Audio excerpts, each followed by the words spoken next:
Et donc, on le voit, c'est un budget qui va susciter encore beaucoup de réactions dans les prochains jours. Et déjà, chaud ce soir, Félix Mathieu, bonsoir. Bonsoir, Godlove. Vous avez regardé ces discours du gouvernement néo-démocrate. C'est le tout premier, depuis son élection, il faut le rappeler. Dans l'ensemble, quelle lecture faites-vous lorsque vous entendez l'opposition ramener à plus de paiement d'impôts et moins de gains pour le public manitobain? Oui, mon impression globale est assez positive, donc ressemble à ce qu'on a entendu jusqu'à présent.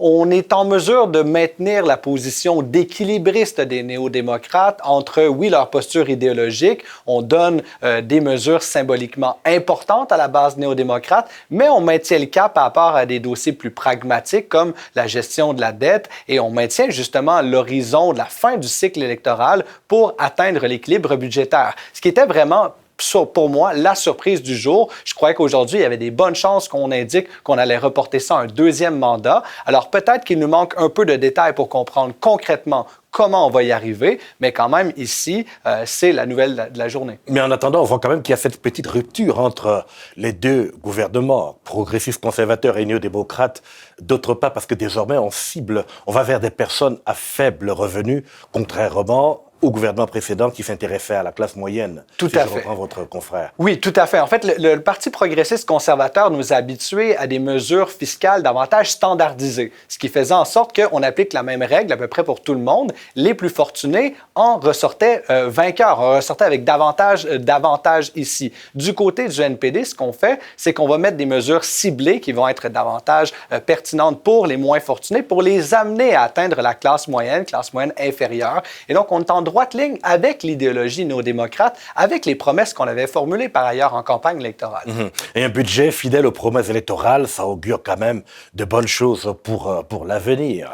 Oui, tout à fait. Et il y a des mesures ici symboliquement assez importantes, notamment tout le discours sur l'unité du peuple au Manitoba. Le discours s'intitule lui-même « Un peuple, un avenir ». Et on a utilisé cet argumentaire-là, notamment pour justifier d'aller de l'avant vers les fouilles dans Prairie Green. Ce n'est pas parce que le premier ministre y voit des intérêts en lien avec sa propre appartenance autochtone, c'est parce qu'au Manitoba, dit-on au discours, on ne laisse personne derrière. Donc, on a trouvé un langage, une manière de créer une forte solidarité pour justifier des mesures qui peuvent être moins populaires auprès d'un électorat plus indécis dans la province. Donc, si on rentre dans la prestation d'Adrien Salah sur la forme, puisque vous m'en donnez toute l'occasion, c'est qu'on fait un distinguo entre le Wab Kidoux, premier ministre des Premières Nations, le tout premier, et Wab Kidoux, premier ministre de tous les Manitobains.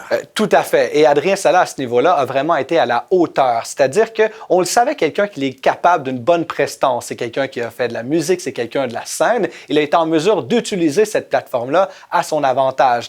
Par exemple, en invitant quelqu'un dans l'assistance, une certaine Stacy, je crois, en personnifiant le débat, en rendant les mesures plus humaines, en disant « voici comment ça va venir en aide à telle personne ». Et c'est là, selon moi, une modalité très importante pour que, au-delà des chiffres, au-delà des technicalités, on en vienne à proposer des mesures qui vont convaincre les gens qu'on avance dans une certaine direction, finalement. Dernière question, on note tout de même qu'il y a un déficit budgétaire assez considérable, même s'il est en deçà des prévisions de 2 milliards de dollars, là, on va frôler quand même les 800 millions. Oui, c'est très important et c'est un déficit qui est conséquent avec les mesures qu'on propose, c'est-à-dire qu'on ne peut pas investir en santé, en éducation, lutte contre la pauvreté, les sans-abri, tout en promettant finalement un congé sur la taxe sur l'essence et d'autres réductions de taxes on a hérité des précédents gouvernements. C'est là finalement une certaine résultante de l'échiquier fiscal et politique dans lequel on se trouve.